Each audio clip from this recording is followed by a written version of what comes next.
Hello and welcome, I'm Thomas Porteous and you're watching NewsX World. Let's take a look at some of the top stories this hour.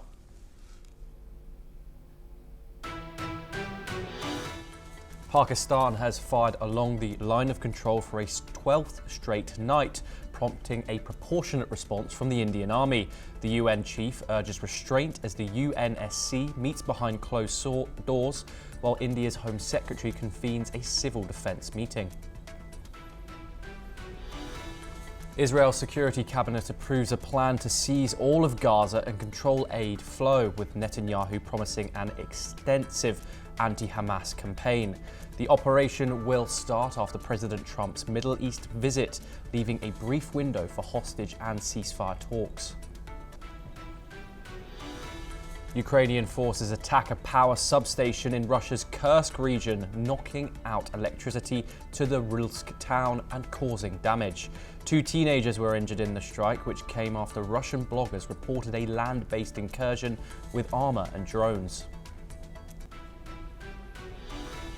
Canadian Prime Minister Mark Carney arrives in Washington to meet with President Donald Trump, focusing on trade and security issues. The high-stakes discussions are expected to be difficult but constructive, with no immediate resolutions expected.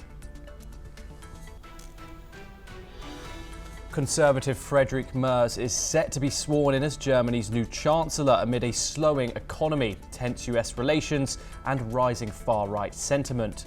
Merz is expected to win lawmaker support after his CDU-CSU party forged a coalition with the Social Democrats. Multiple explosions and a large fire are reported in Port Sudan, with drone strikes allegedly targeting a fuel depot and other locations. The attack comes as the conflict between Sudan's army and the RSF continues to escalate, affecting humanitarian operations in the area. All 133 cardinals eligible to elect the next pope have arrived in Rome, with the conclave set to begin on Wednesday in the Sistine Chapel. The vote will shape the church's future and determine Pope Francis's successor. Rihanna, Shah Rukh Khan and Chappell Roan lead a star-studded Met Gala celebrating superfine tailoring black style and menswear. Vogue's Anna Wintour joins co-chairs Coleman Domingo and Lewis Hamilton as Zendaya, Doechii and Bad Bunny walk the carpet.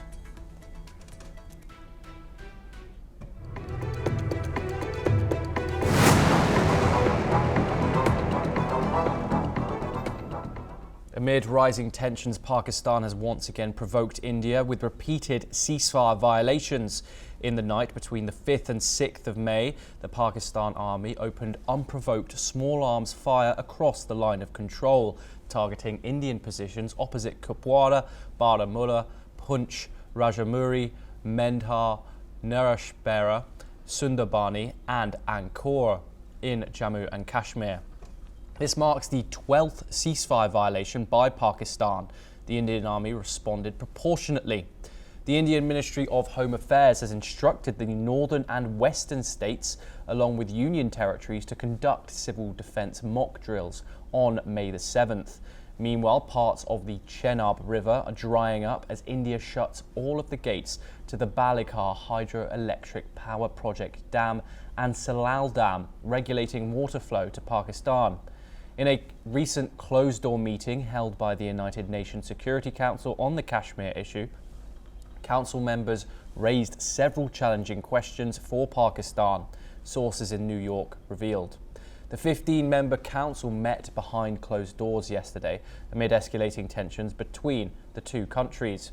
No official statement was released after the meeting, which was requested by Pakistan.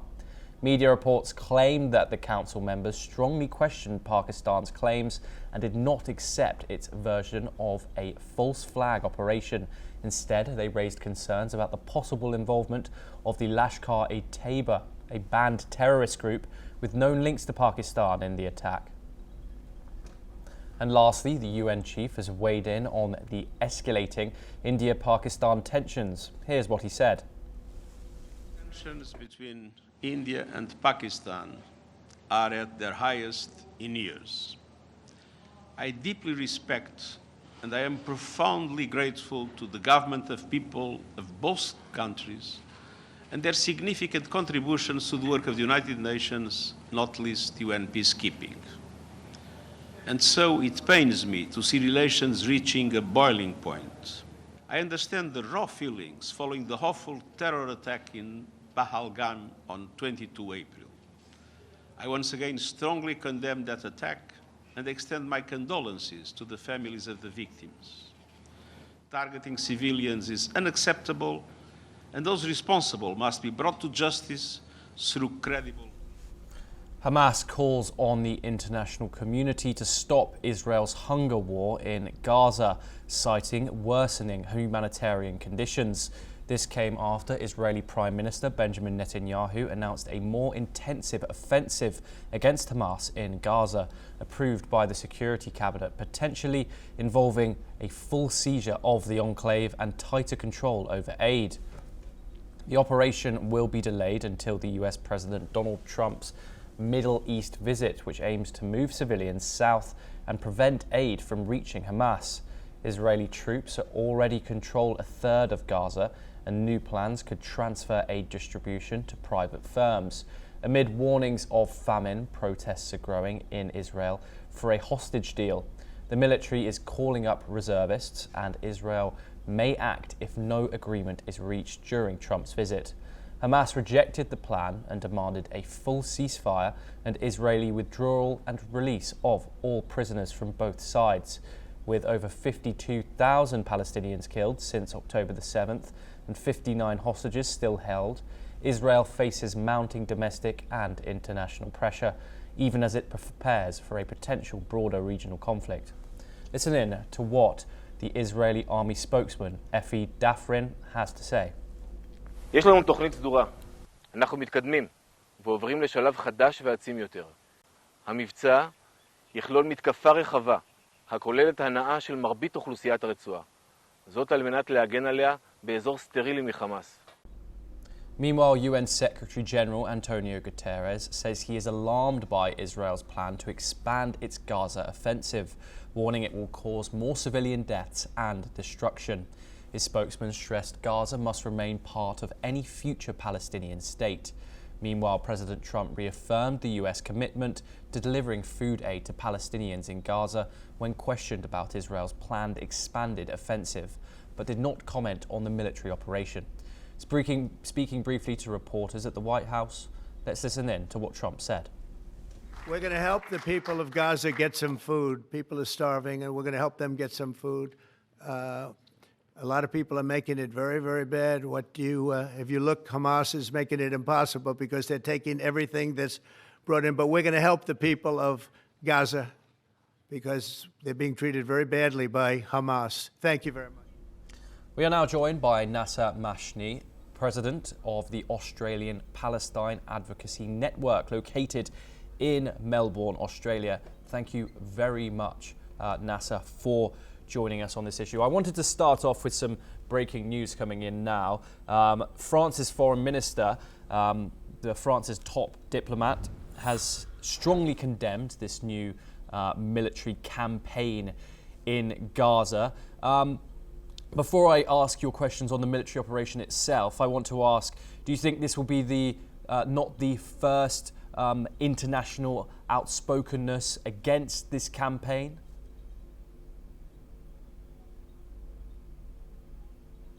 Condemnation. Israel's not listening.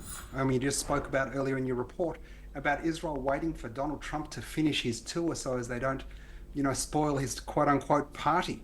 It's beyond the time for words. It's time for action, international aid, international intervention, military intervention. We saw what the West was able to do in Kosovo. We know what the West is able to do illegally, as it did in Iraq and Libya and so many other places. It's time legally to go into Gaza and help the Palestinians. And I know we're talking about this in some sort of academic space, but this is about human beings. 2 million people. It's not a food war. This is a deliberate starvation of a captive population. This is beyond inhumane. Everyone should be jumping up and down and screaming for this to stop. Yes, and Nasser, I just wanted to talk about, obviously, 59 hostages are still held in Gaza and protests are also growing in the Israeli capital. How do you think the government is balancing this public pressure versus a deal for military escalation now?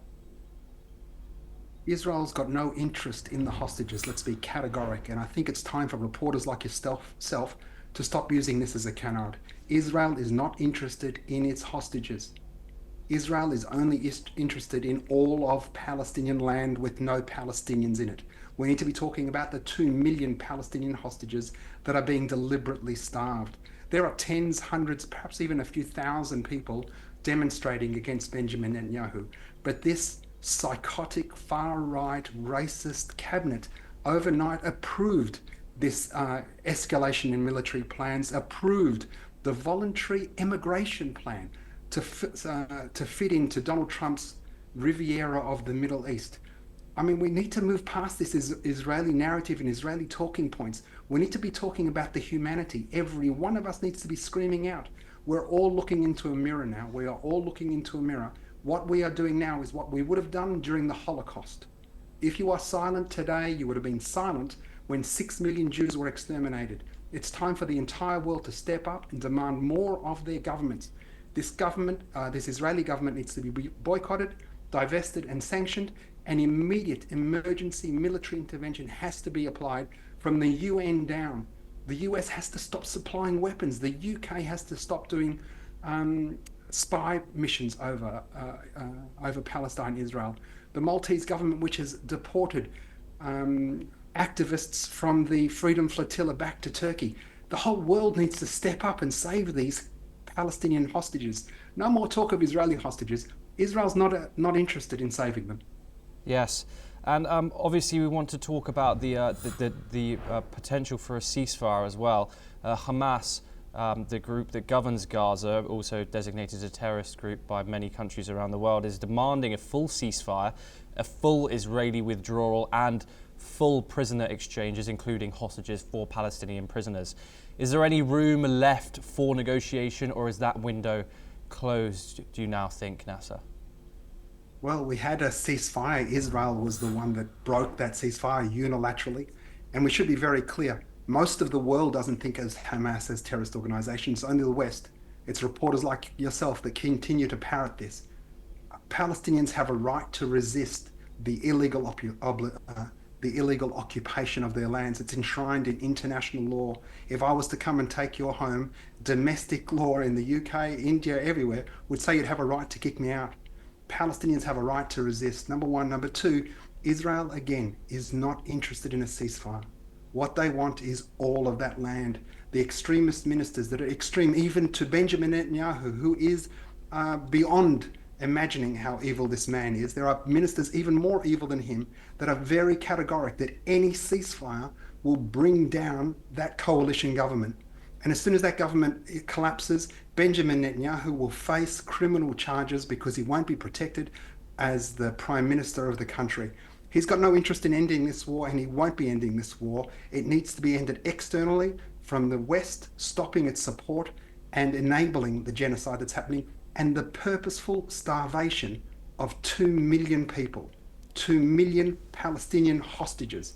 That's what I'd like your listeners and watchers to understand, and for yourself to start speaking to when you have an Israeli apologist on, to challenge them on the 2 million Palestinian hostages, let alone the 10,000 Palestinians in the Israeli Gulag system.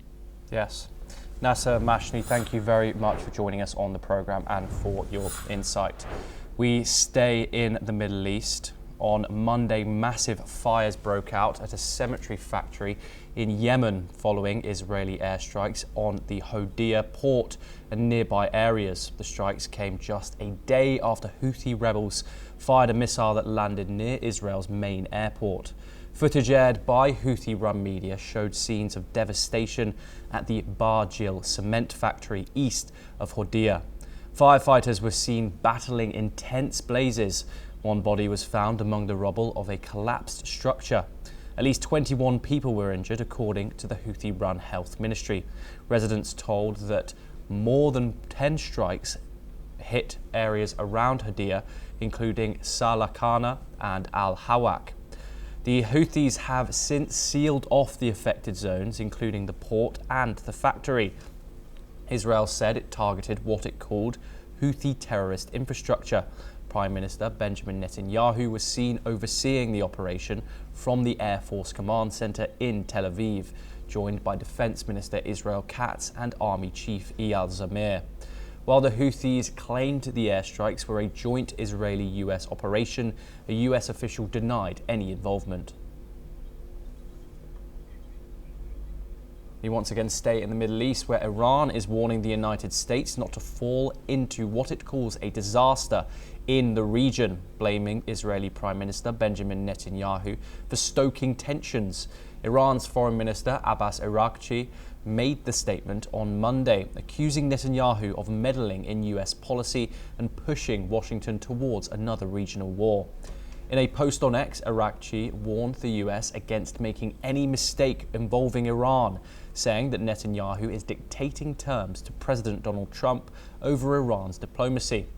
He also slammed US backing for Israel's military campaign in Gaza and its strikes on Houthi rebels in Yemen, describing both as failed efforts serving Netanyahu's agenda. According to Araghchi, American actions in support of Israel have brought nothing for the American people.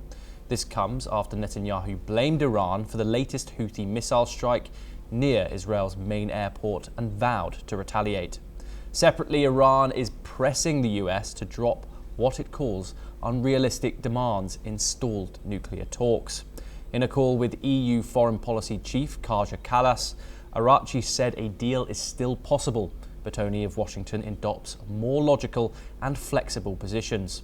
Tehran maintains it is ready to address nuclear concerns, but insists the path forward lies with the US. Let's now move over to Europe, where tensions are rising again between Russia and Ukraine, after another wave of drone attacks shook the Russian capital overnight.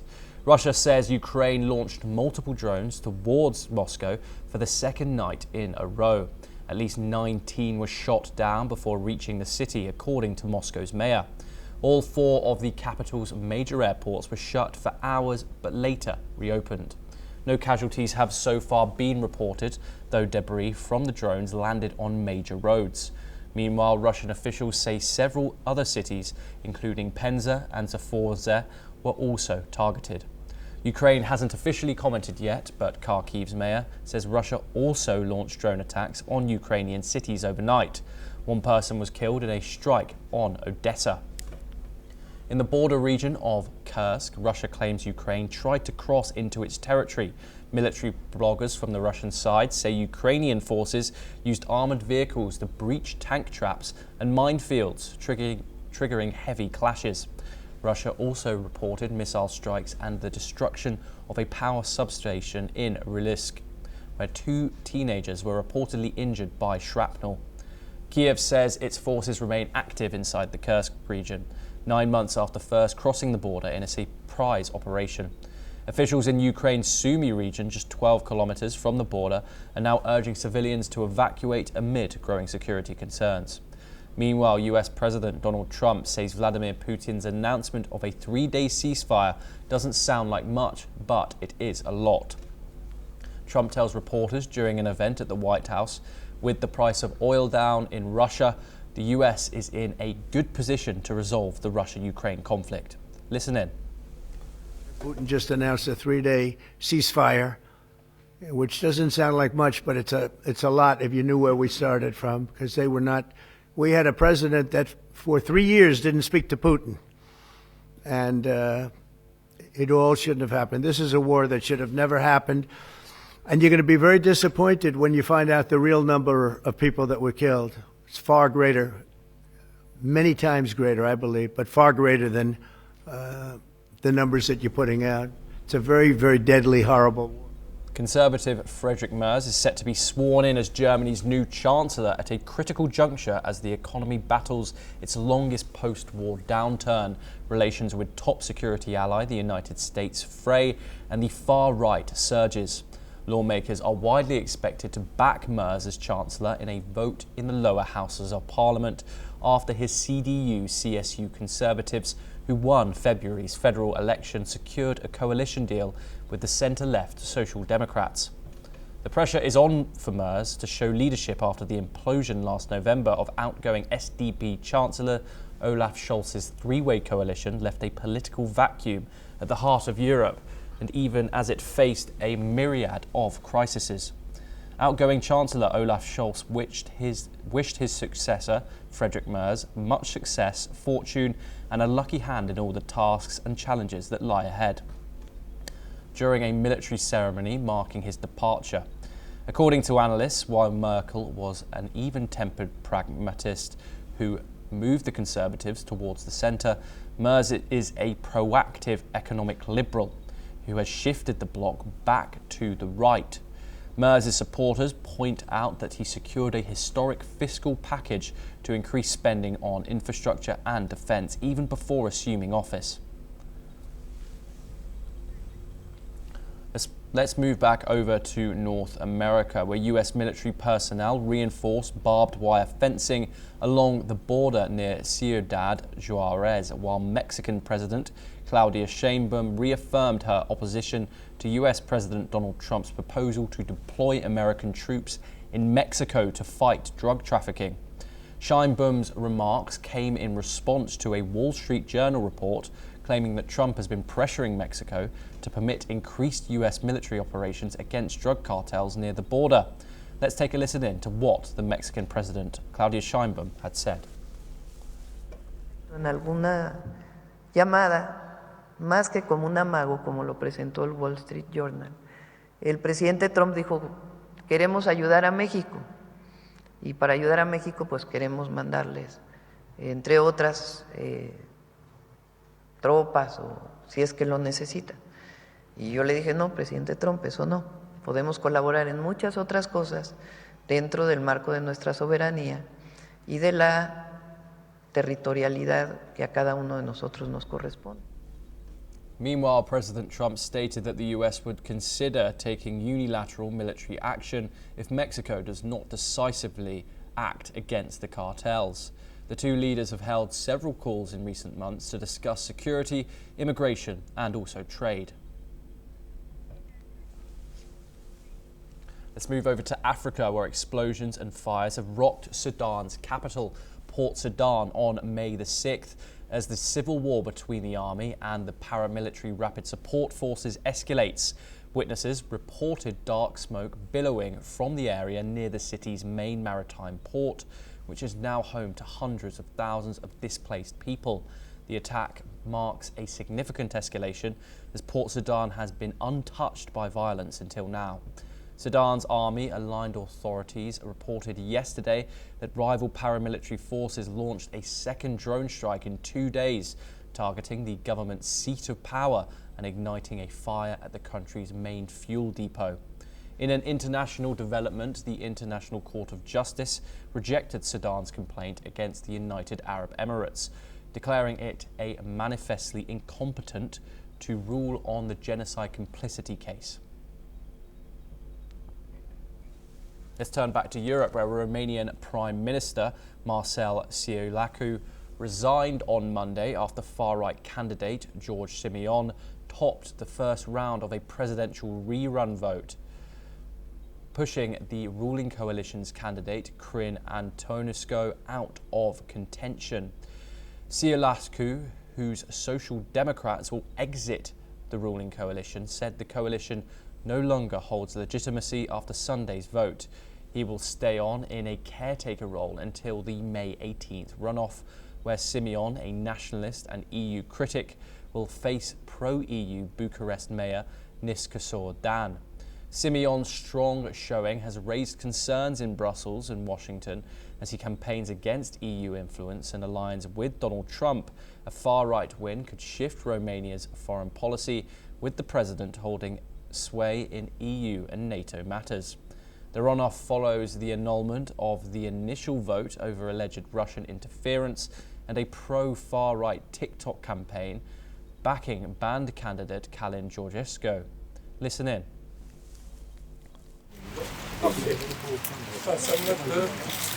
coaliția de guvernare nu are o legitimitate, cel puțin în această și am propus colegilor mei ieșirea din coaliția de guvernare, care implicit duce la demisia mea din funcția de prim-ministru, pe care o să-l fac după întâlnirea. We stay in Europe once again, and it was a grand and emotional tribute in London as Britain marks the 80th anniversary of victory in Europe Day. King Charles and Queen Camilla hosted a special tea party at Buckingham Palace for World War II veterans.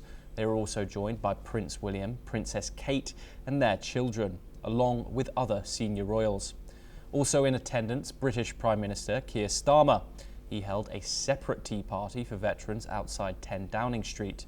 The day began with Big Ben striking noon and excerpts of Winston Churchill's VE Day speech echoing across central London. More than 1,300 armed forces personnel marched from Parliament to Buckingham Palace. King Charles saluted the troops while crowds, many waving Union Jacks, lined the streets. The celebration ended with a spectacular flypast, FEA turning historic World War II aircraft, modern fighter jets and the iconic Red Arrows display team.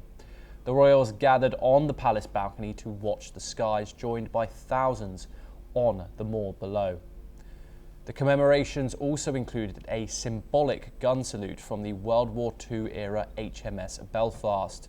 Ukrainian troops joined the parade, highlighting continued British support amid the war with Russia. VE Day, first celebrated in 1945 after Nazi Germany's surrender, is being remembered only 4 days of national events across the UK. We move on once again. Jury selection is underway for the trial of music mogul Sean Diddy Combs, who faces charges of racketeering and sex trafficking. He is accused of coercing women into drug-fueled sexual performances. Combs has pleaded not guilty to the charges, but authorities found drugs and over 1,000 bottles of baby oil in Combs' residence, which are said to have been used in what Combs referred to as freak-offs, day-long drug-fueled sexual performances that allegedly took place for nearly 2 decades. During jury selection, prospective jurors acknowledged having seen a video of Combs assaulting a woman and a comedian's joke about baby oil found in his residence. However, having followed the case in the media did not disqualify them from potentially serving on the jury. The trial is expected to last up to 2 months, and if proven guilty, Combs faces a minimum of 15 years in prison or a life sentence. Let's now move over to the United States once again. The biggest night in fashion took place in New York City as the 2025 Met Gala was held at the Metropolitan Museum of Art on Manhattan's Upper East Side. This year's theme, Superfine Tailoring Black Style, which is the first since 2003 to focus solely on menswear. The exhibition explores the role of fashion in shaping black identity across the Atlantic diaspora, with a focus on the black dandy. The event was co-chaired by Vogue editor-in-chief Anna Wintour, actor Coleman Domingo, and Formula One driver Lewis Hamilton. High-profile guests included Zendaya, Doechii, Shah Rukh Khan, Bad Bunny, and Rihanna, who made a late appearance on the blue carpet before heading inside. The gala raises money for the Costume Institute and marks the opening of its annual fashion exhibition. Well, that's all we have time for. We will continue to bring you more global news updates. Thank you.